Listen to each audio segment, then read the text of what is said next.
Most homeowners know what they want to change about their home, but the harder question is, how do you make those decisions in a way that's going to support your life financially? Welcome back to another episode of Elevate and Renovate. My name is Michael Kern, your host. And today we're going to be deep diving into one of the topics that's not commonly talked about, the financial planning piece. So joined here today by Grant Raskin, founding partner, wealth manager at MGR Financial Management, as well as Nick Cornea, president and CEO of LBK. Gentlemen, thank you for joining me today. Thanks for having me here today, man. Appreciate it. Of course. And we're going to be deep diving into the important topics of just how to financially plan to set yourself up for success with your next remodel. So Grant, we'll jump into it. So when a client is considering a major remodel, how do you evaluate whether it fits into their broader financial picture? Yeah, so I think the first thing we really look at is where does it fit from a holistic planning perspective? It's not just wanting to go out and do the remodel. It's about building towards that goal, right? One of the things that we do is when we meet with clients at any stage is to sit down and evaluate those goals. So when it comes to remodeling, especially, it's not a small purchase. It's a large project. It's an investment in your property. We like to look at it and say, okay, how can we build this into the plan moving forward? Where does it fit? When do we want to do it, right? So it might be a 6-month goal, a 3-year goal, a 5-year goal. How do we build that into their picture? Because then that will help us set the tone for where they want to go moving forward. Okay. It's kind of the big thing that we look at. And from a timeline perspective, Yeah. What would you say that typical timeline is for a client when they're planning out a remodel? What does that normally look like?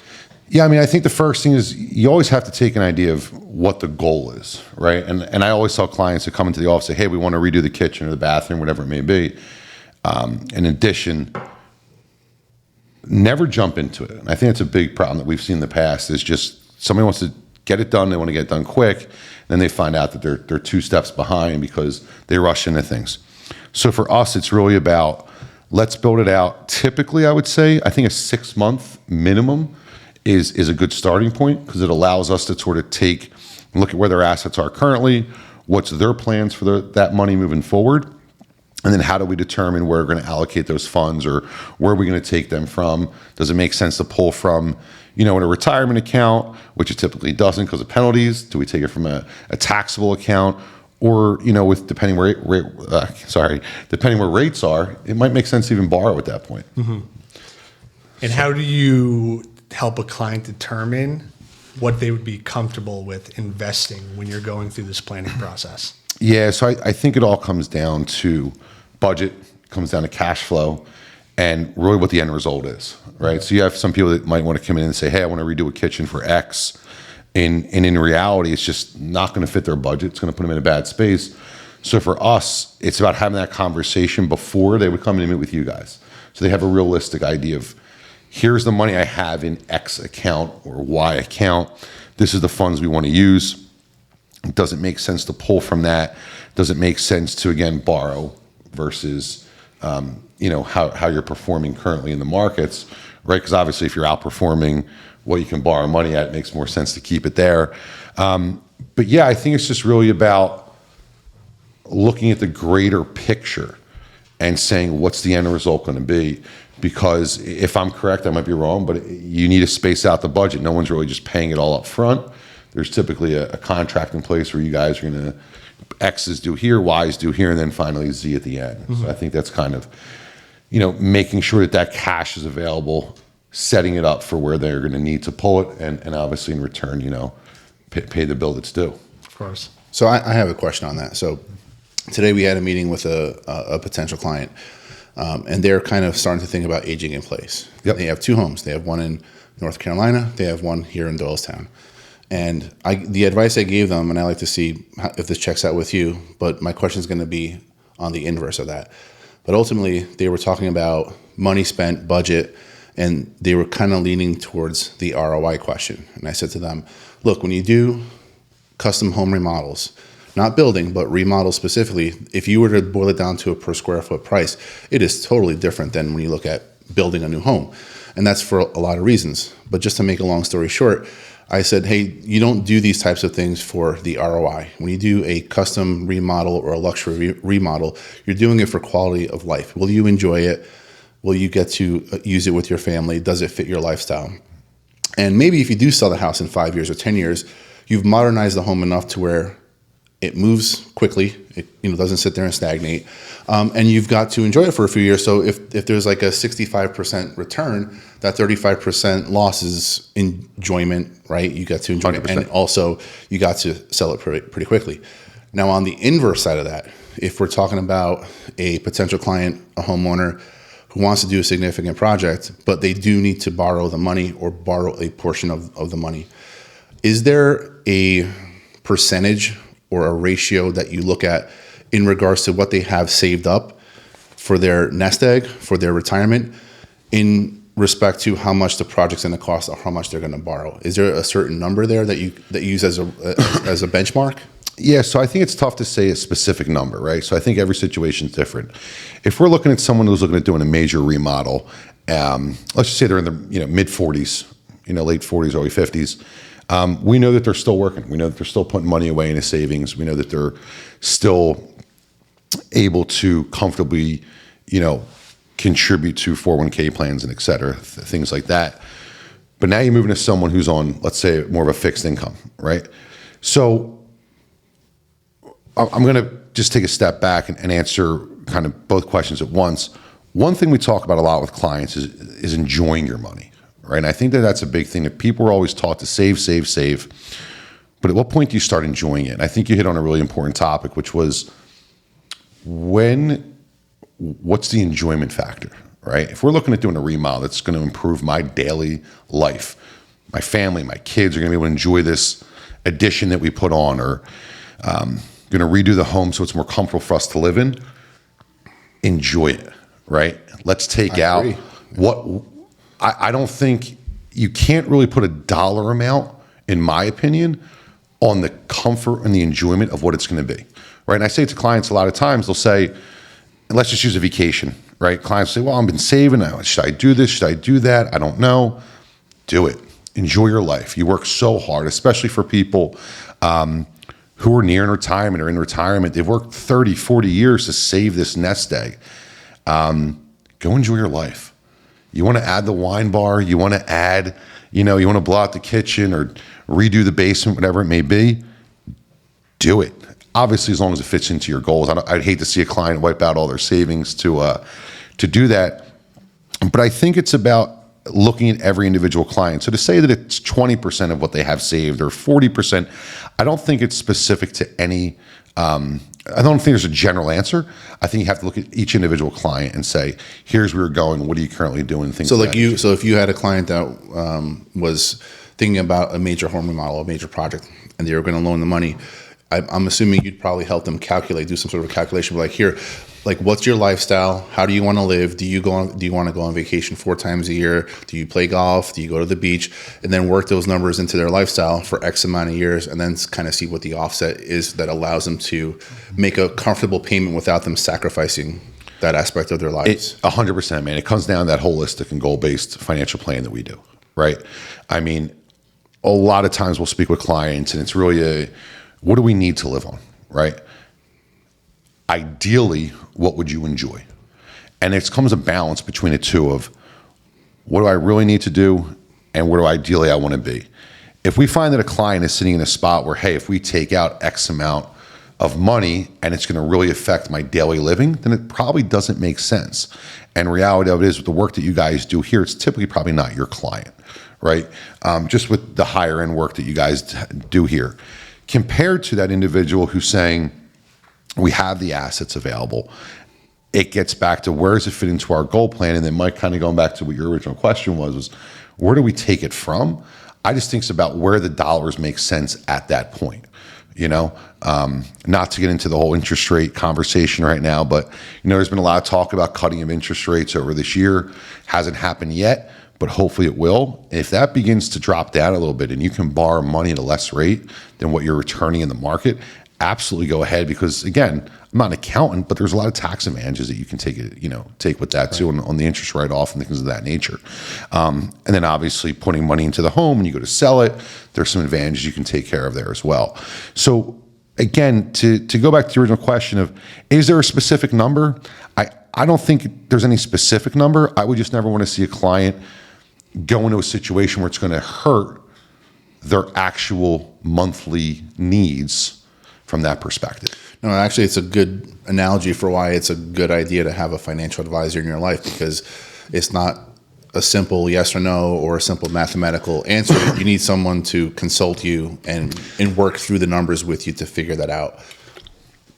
Yeah, Nick, I mean, you're 100% correct. It's the clients that we work with, the clients that you work with are typically those who want to see themselves, they're building their money through their accumulation years, right? Through their working years.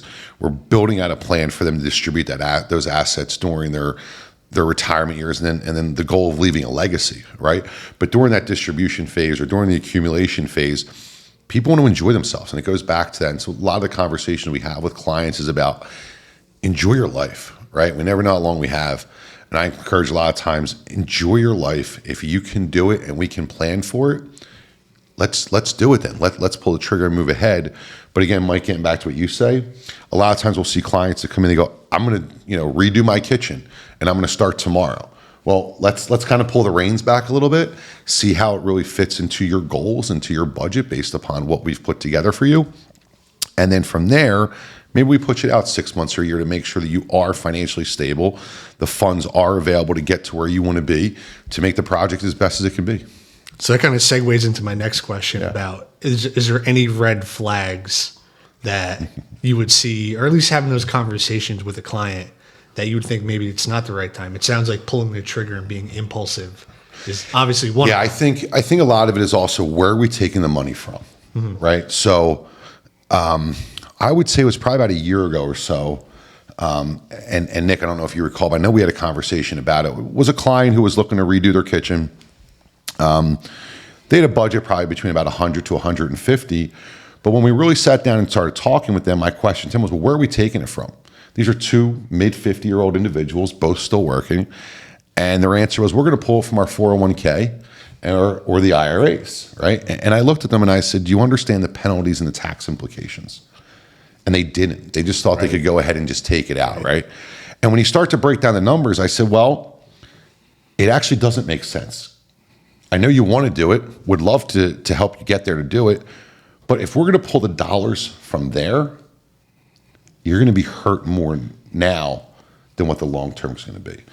So with those clients, we sat down, we figured out a way to kind of diversify their assets at that point about where their dollars were being put. We helped them put them into a different sort of I don't want to say program, but different type of investment account, which then allowed them to continue to build their wealth. But then when it was time to take the assets out, we did it much more strategically, and more tax efficient for them. So yeah, I mean, sometimes, people want to jump into projects, and I suggested, hey, now's just not the time. But again, I think there's a lot of creative financial ways to do things if we can get it done, right?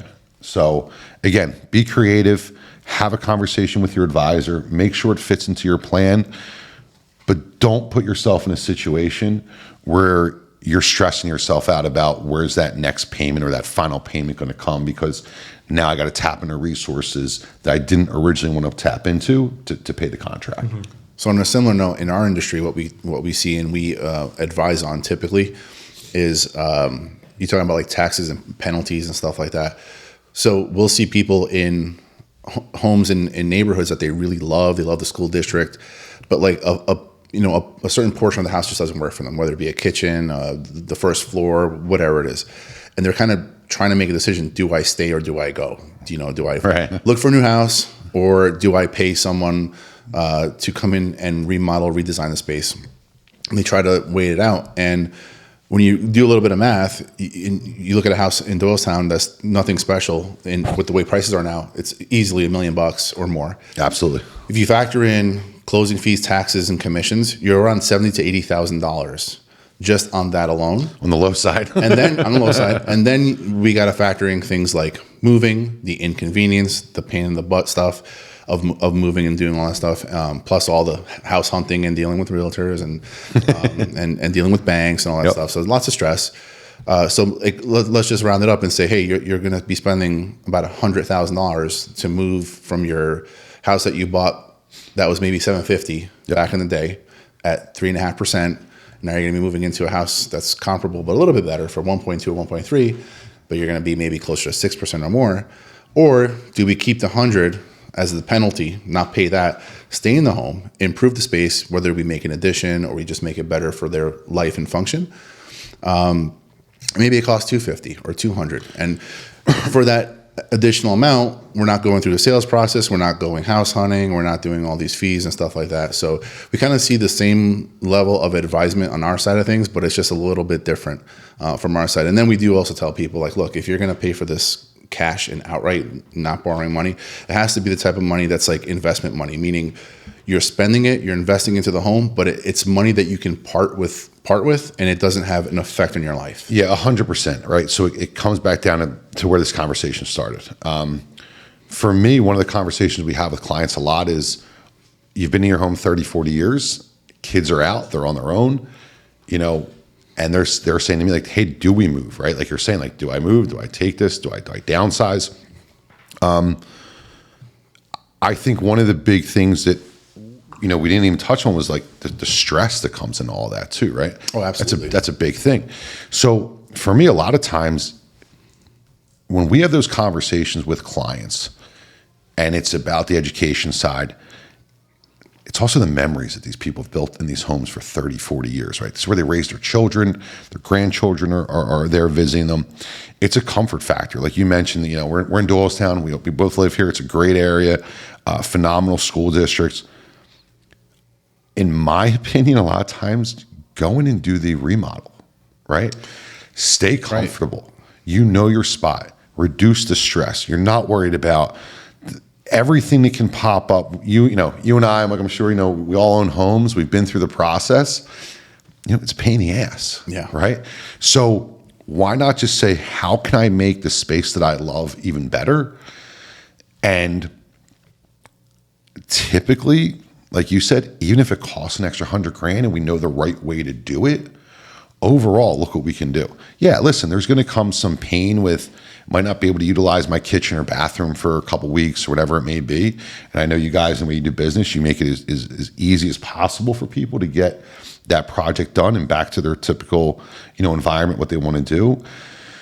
But yeah, man, a lot of those conversations we have with clients, I'll never give them the answer. But as the conversation flows, they look at me and they go, you know what, you're right. Let's do the remodel because it makes sense. It's a comfort factor for a lot of people.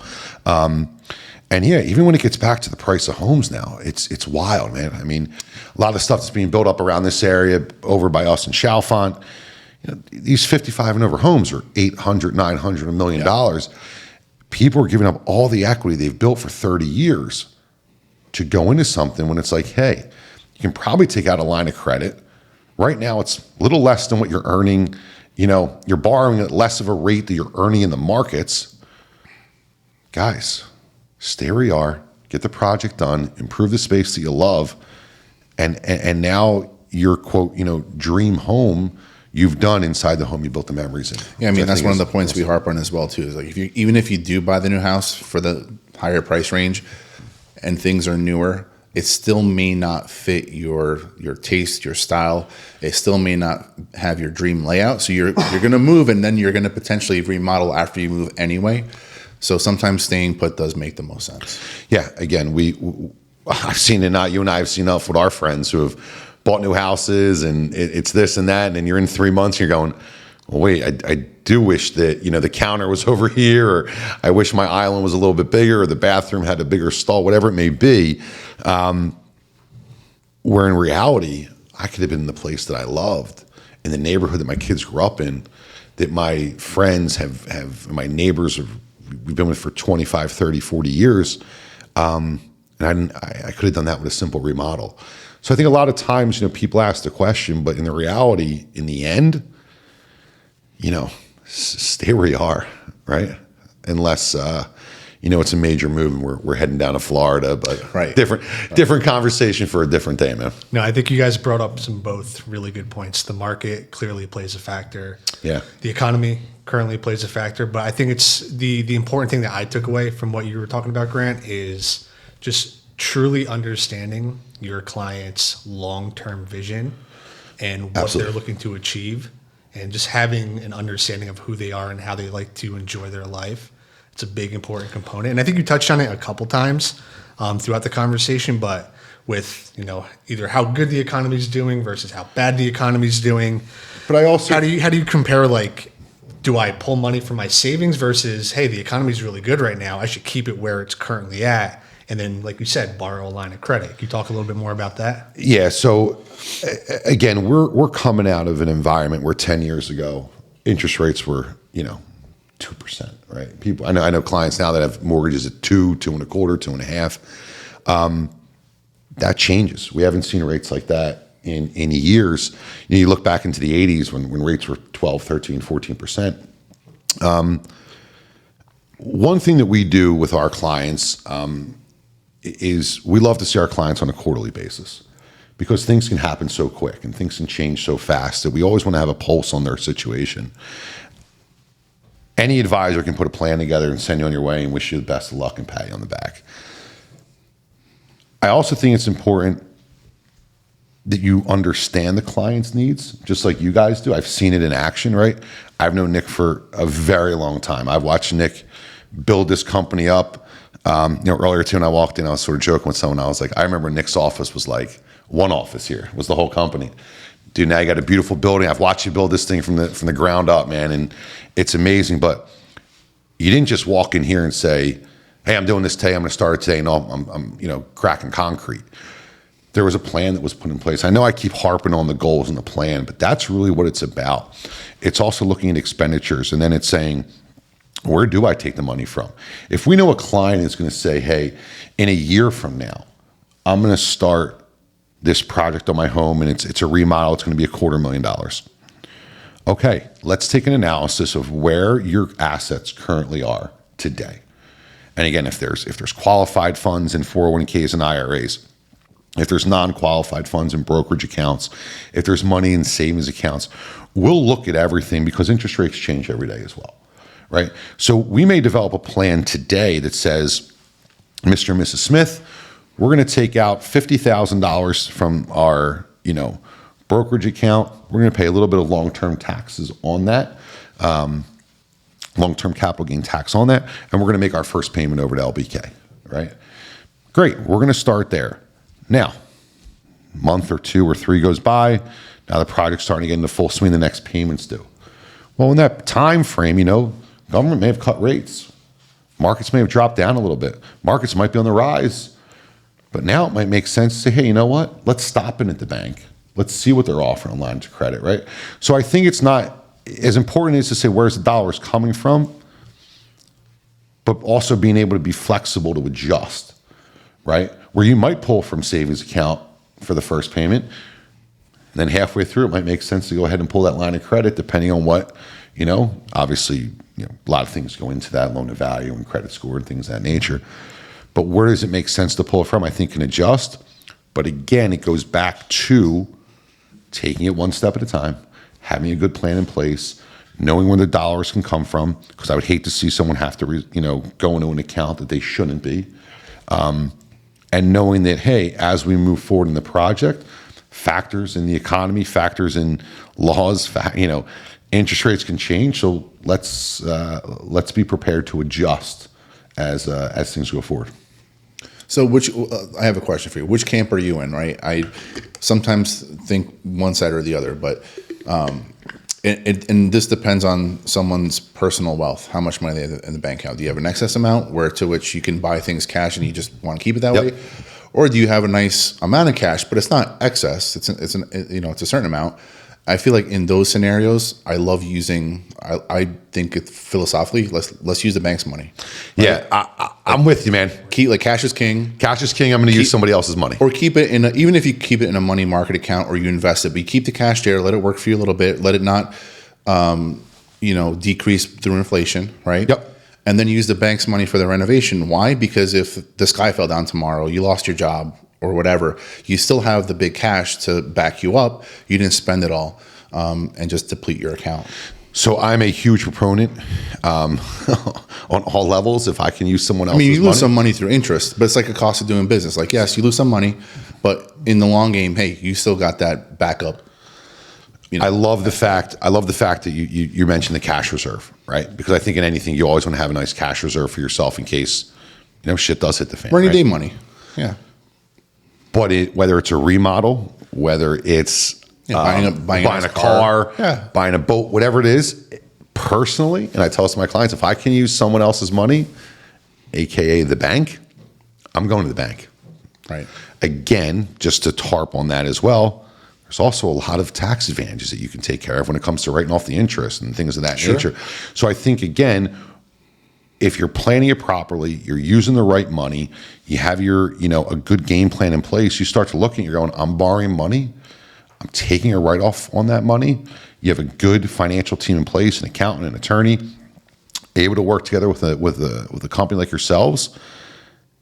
The three of you guys come together to build that plan. Well, now, hey, take advantage of it, man. We're in the same camp, man. Borrow somebody else's money. I'm not a big fan of personal debt, but in the case of where you buying something depletes your account almost fully, and you leave yourself in a very vulnerable position, don't do that. That's definitely worse than playing a few points to the bank. Yeah, right. But again, the way I look at it is, yes, I'm borrowing money from the bank, right? So again, I am taking on some debt, but what's the long term? Sure. I'm leaving my money invested. I have my cash reserve backup. And as long as I can fit into my monthly budget to make those plans, I know that we don't count on saying, hey, if I redo the kitchen, it's going to add X to the value of my home, but it's going to add something. So you're always thinking in terms of like 30 years, not 2 years. Yeah, I don't think, this is things we never look at it from our perspective of like 2 or 3 years from now. It's the long-term game. Right. And you will adjust, right? Like there's never been a financial plan that I've put together, gave to somebody, they walked out and said, here's my goal for life, my plan for life. No, it changes, it adjusts. But yeah, absolutely. I'm looking at the long term. It's funny because we do the same thing. And we have people that we talk to that will often steer away from us. And we say, hey, if you're thinking about selling your house in a year or two, don't hire us. Right. You're not going to get the ROI. It doesn't make sense. Slap a coat of paint on it, dress it up a little bit, make it look a little bit more presentable for new people moving in. But doing a custom remodel, no. If you're going to live here 5, 7, 10 plus years, you're going to get to enjoy the space. Yeah, go ahead, do the remodel. And yeah, I think that's a lot of what it is. I've seen the work that you guys do. To me, when you guys go into a spot, you're not your typical contractor who's going, do some new cabinets, move the sink from here to there, the refrigerator over there.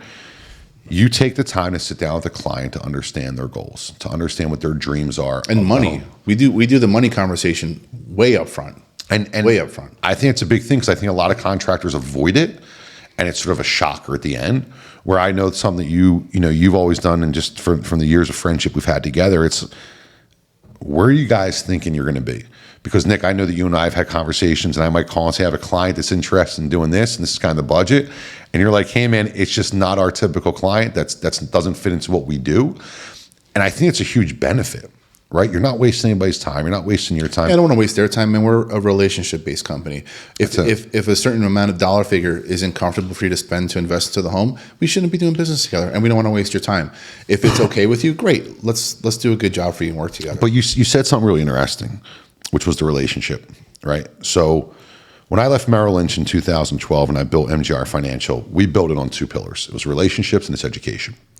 I think that that's where you and I share a lot of the same values, and you bring that to your company here. I bring it on to my company as well, is educate the client first. While you educate them, it builds that relationship, which strengthens it for the entire project. Because I know in your business and the work that you've done, it's not just you going in, doing a kitchen, hey, thank you for the business, see you later. I know how many clients, because we've had this conversation, come back to you to do the next project, or you're getting that referral business, right? Just like us. Absolutely, yeah. That's what it is. We're not transactional. And you can't be, right? Same as in my industry. It's about how do I build that relationship, because I truly love and enjoy the clients I work with, as I know you guys do, because that's the best way to get business, right? Is when you get that phone call from Mr. Smith that, Mr. Brown, his neighbor, referred you guys over. They understand the process. Their neighbors took them through the process, explained to them what their situation, what their experience was like with you guys. And that's why they're calling you, right? So, we share that same philosophy, which I think is extremely important. Yeah, we do two different things, but we share a lot of same philosophies. 100%, man. And that's, you know, and I'm proud to say that you know, Nick's a very great friend of mine, but someone I look up to in the business world. You know, Thank you, buddy. I pick his brain on everything. I know this is not really on topic, but I always say this to you. I will never forget going into the business off of Mearns Road, and I walked in one day, and there's like 3 TV screens up, and I see all these numbers, and I just stood there for about 5 minutes, and I looked around, and I go, man, this guy really knows what he's doing. And I looked at him, I go, Nick, I need that. So, you know, I think it's you Thanks, know, applaud to you of what you've done and what I've seen, not just from you know, an outsider looking at someone growing a business, but from watching a friend, a very good friend, grow into an amazing company, man. So kudos to you. Thank you. Cool. Well, I think on that note, I think it's a good spot to wrap things up. Grant, want to thank you for joining us today. Nick, your presence as well. I think it was a very detailed conversation. I think a lot was learned today. If you have any questions about planning your next project, please feel free to visit LBK's website to schedule an appointment. You can also use the link in the bio. And if you like today's episode, make sure that you're subscribed and following Elevate and Renovate on YouTube and Spotify. My name is Michael Kern, your host, and we'll see you next time.